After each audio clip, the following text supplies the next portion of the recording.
Hi everyone, this is Mr. Trio, and I'm happy to present the third video in our series, The Depth Studies B, Germany, 1918 to 1945. This third chapter focuses on the question, how effectively did the Nazis control Germany from 1933 to 1945? There are 5 focus points for this particular chapter. Let's take a look at them. How much opposition was there to the Nazi regime?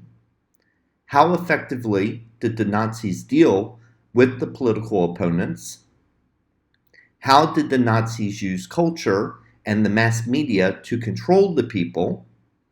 Why did the Nazis persecute many groups in Germany society? Was Nazi Germany a totalitarian state? So let's begin by looking at the 5 big ideas behind these focus points. The first one is no one left to speak for me, and we'll have a short discussion about the man that's pictured here, a Protestant pastor who was living in Germany during this time period. The second focus point is what I like to refer to as state-sponsored fear. What I mean by that is that there are vigilante groups that are a part of communities from time to time. One of the big differences that we will be looking at with this Nazi regime is that these vigilante groups, these groups that bring about fear, are a part of the government, and essentially they are state-sponsored instruments of terror. We're going to be looking at popular culture, and in particular, the use of propaganda in Nazi Germany. We're going to be looking at the theory of the master race and this belief system that the Nazis had about their superiority to other groups. And then finally, I am the state, which is a statement that was first made by a French monarch in the 18th century, in which the leader is essentially the government. And we are going to look at how Adolf Hitler portrays himself as the leader, or as in German, the German word Führer. So let's begin with the first focus point, which is how much opposition was there to the Nazi regime? And I like to begin by taking a look at this quote from Martin Niehammer. First they came for the socialist, and I did not speak out because I was not a socialist. Then they came for the trade unionist, and I did not speak out because I was not a trade unionist. Then they came for the Jews, and I did not speak out because I was not a Jew. Then they came for me, and there was no one left to speak for me.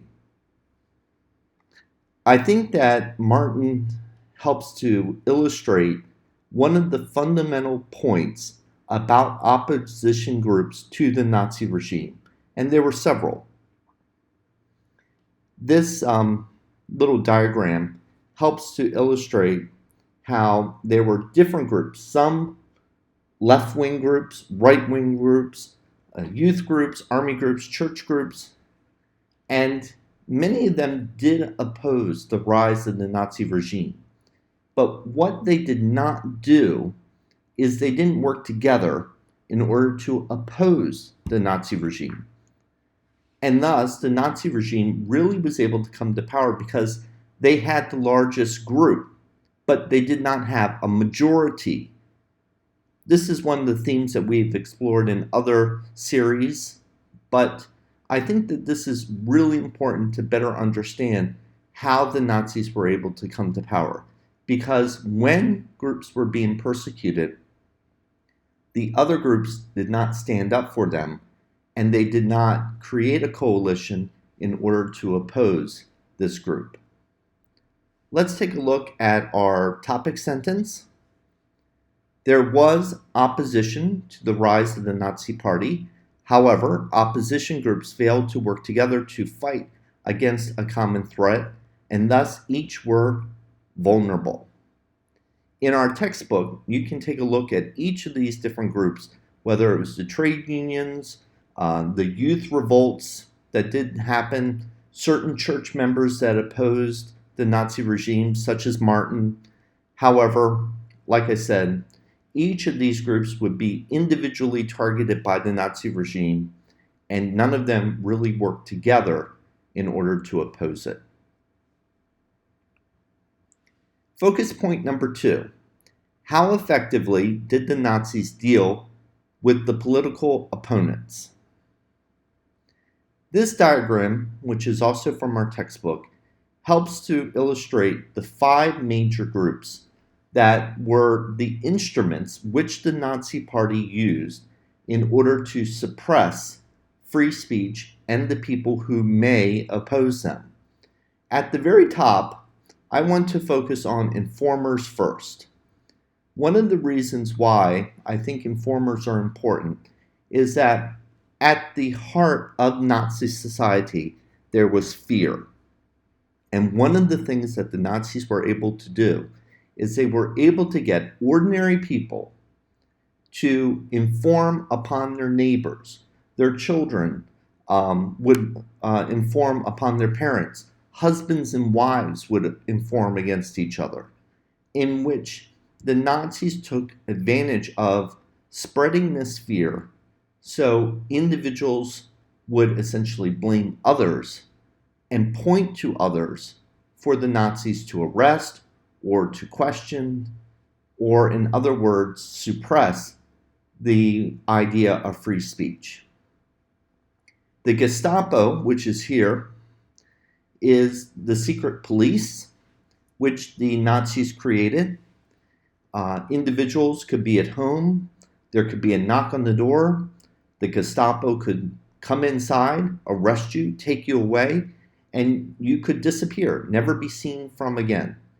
In other words, at this time, individuals were fearful that their civil liberties could essentially be taken away from them without any cause. There was no evidence or habeas corpus, to use a legal term, that could protect an individual. Other groups such as the SS were very important in that the SS were a military group that enforced the rules. Concentration camps, which are very important as we talk about the Holocaust later on, but concentration camps were also used very early on, also against political opponents, communists, and also individuals that opposed the Nazi regime. And last but not least, Nazi courts and judges. So essentially, the Nazis were able to use the system in order to reinforce their own ideas. Let's take a look at our topic sentence. The Nazis created a state-sponsored system of fear that relied on professional branches of the government and everyday citizens to suppress the people's voice of opposition. Focus point number 3. How did the Nazis use culture and the mass media to control the people? So we are essentially going to talk about 3 different areas. There were many, of course, others that are mentioned in our textbook, and you can certainly take a look at them. But we're going to begin with culture. The Nazis had a very clear vision of what it meant to be German. And what it meant to be German was very narrowly defined. This included looking at art, books, films, and the Nazi regime was very effective in that it would essentially tell the people what was acceptable and what was not. Hitler in particular was very interested in art and wanted to develop a German art which the people could be proud of. In fact, he had plans to build a national museum in which it was filled with all the great treasures of Europe that represent the German ideas, and that all the art which came from degenerate groups would be destroyed. The Nazis, in particular, were very effective at using film. This is a poster of one of the most famous propaganda films of the day, Triumph of the Wills. Germans reinforced ideas such as music, such as Beethoven, as being a good example of music that you should listen to. And last but not least, as you may know, the Nazis were well known for suppressing free voices by such ideas as book burnings. Authors that were Jewish or undesirable, left-wing groups, their books were banned, burned, and a new crop of books would arrive, which were essentially propaganda materials that were created by the Nazi regime. Topic sentence. The Nazis sought to influence all forms of popular culture, including art, music, film, and books. Art forms that were foreign or undesirable were banned. Often when the Nazis used the word foreign, this was a code word meaning Jewish. The Nazis sought to create many forms of mass media. Propaganda could appear in forms of posters in the streets, official newspapers. The man who is pictured here is Goebbels, who was the propaganda minister that helped to craft a message for the German people. And one of the things that Goebbels came up with is what was known as the people's receiver, in which people would receive a free radio for their homes, and people were very excited to receive a free radio. Who wouldn't like a free radio? However, when the people brought the radio home and turned it on, what they would receive is essentially messages from the Nazi government directly to the people's homes, reinforcing the ideas that the Nazi government wanted the people to hear. So this is a very interesting and very deliberate plan that the Nazis had to influence people's minds. Topic sentence. The Nazis could influence people by using state-controlled mass media to argue for the Nazi cause. Let's take a look at the last topic for number 3. Sport. In 1936, the Olympics were held in Berlin, Germany. Now, you may remember in previous years, such as year 9, we studied about the African-American sports star, Jesse Owens, who won 3 gold medals at the Olympics. But in the context of this particular story, what's very important is that the Olympics were a huge propaganda machine for the Nazis to show the world that they had risen from the ashes of the Great Depression, that they had recovered from World War I, and that they were now the most powerful nation in the world. And the Nazis created a huge stadium. They had athletes from all over Germany come and compete. And it was their opportunity to show that Germany was once again at the top. Topic sentence. The 1936 Olympics held in Berlin was a public spectacle for the world to witness how far Germany had recovered from the First World War and Great Depression. One other thing that I will mention is that sports were also a very important vehicle to attract young people to the Nazi cause. When we get to the fourth topic in a later film, we'll talk a little bit more about the Hitler Youth groups and how sport was integrated into that Nazi message. But that will come a little later. Focus point number 4. Why did the Nazis persecute many groups in German society? So, in order to better understand this, we have to create sort of a foundation of theory. And this theory was known as the master race. And that is that Germans, or people of Germanic heritage, often known as Aryans, they were superior. And they were pseudo-scientists that would travel throughout Germany, and they would do things such as measure a person's nose, look at their eye color, look at their hair, look at their skin, and they would be able to make predictions on what percentage of this person is Aryan and what percentage is something else, something undesirable. And essentially, they would use this fake science in order to show how German people, Aryan people, were better than other people and essentially reinforce their superiority. By rooting it in science, they were able to essentially justify why they wanted to eliminate, persecute, and get rid of those groups that they did not like. Topic sentence.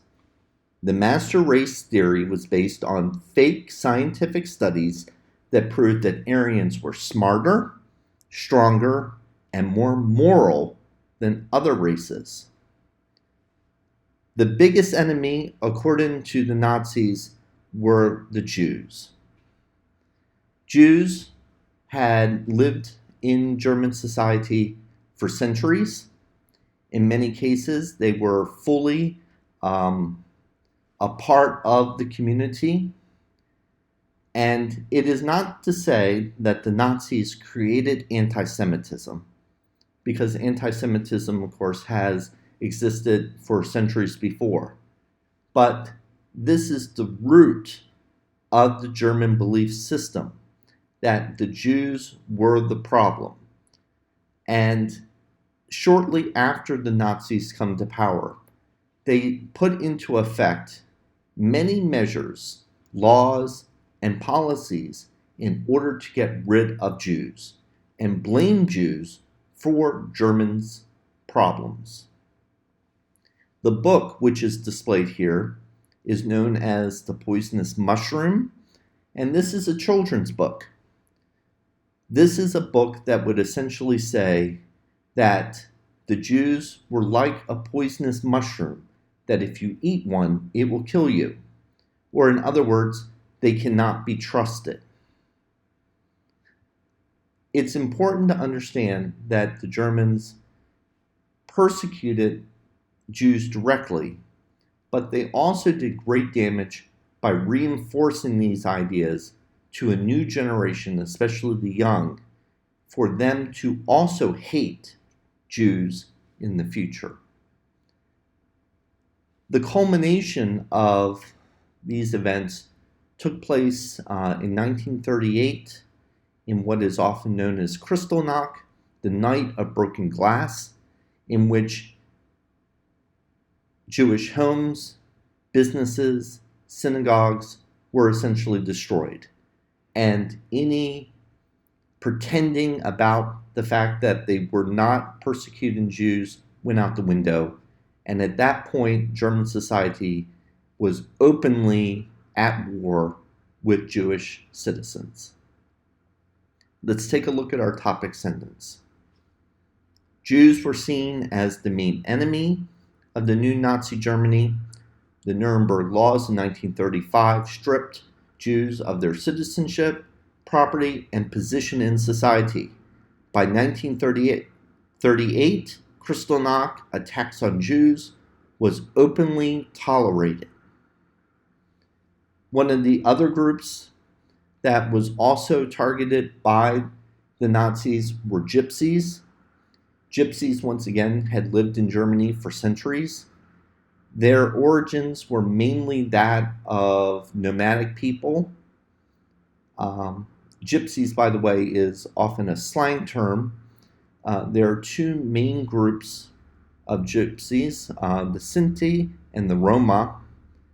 And like the Jews, they were considered below human, inferior to true Germans. Gypsies suffered in many of the same ways that the Jews did. Let's take a look at our topic sentence. Gypsies were also seen as undesirables. They also faced loss of citizenship, imprisonment, and death. One last group that I would like to highlight is the handicapped. Handicapped people were persecuted because they were viewed by the Nazi government as a strain on the people, and that if you were a handicapped person, then you could not contribute to German society, and thus you should be eliminated. And one of the things that was often done, in addition to being murdered, is that people who suffered from physical handicaps or mental handicaps were sterilized. Many of these individuals were sterilized without their knowledge, or they were sterilized against their will. Topic sentence. Handicapped people were also seen as undesirable because they did not represent the ideal German, and they were a burden on society. Some mentally handicapped people were forcibly sterilized. Now, let's take a look at our last focus point for this unit. Was Nazi Germany a totalitarian state? And as the textbook points out, there are many levels to look at as we relate to totalitarian system. Were the Nazis able to control religion, mass media, society, economy, and political system? And in most cases, this is true.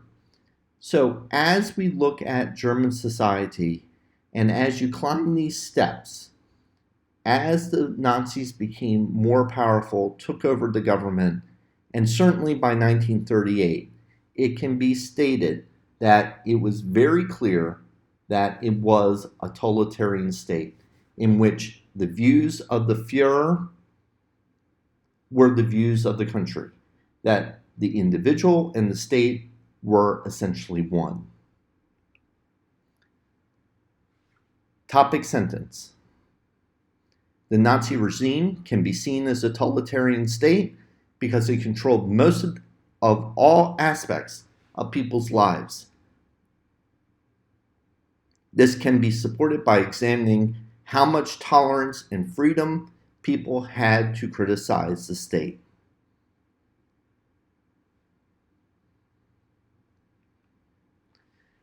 So for our main points for number 3, let's go through the main ideas behind each of the different focus points.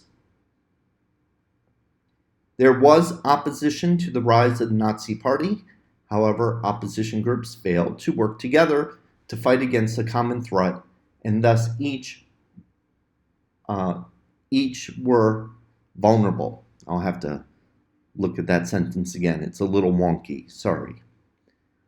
Number 2, the Nazis created a state-sponsored system of fear that relied on professional branches of government and everyday citizens to suppress the people's voice of opposition. The Nazi regime sought to control all aspects of people's lives, whether it was through art, mass media, and sports. And then finally, minority and defenseless populations were subject to arrest and imprisonment, sterilization, and death by the Nazi regime because they did not fit into the mold of an ideal German. When we get to our fourth video, we'll talk more about what is referred to as the final solution, the Nazis' plan to eliminate these individuals. So thank you very much, everyone. I hope you're enjoying this video series. And as a reminder, please use your textbook with the videos and the presentations which are on our Google Classroom to go through the different points and reinforce one back to the other. Thanks again, everyone.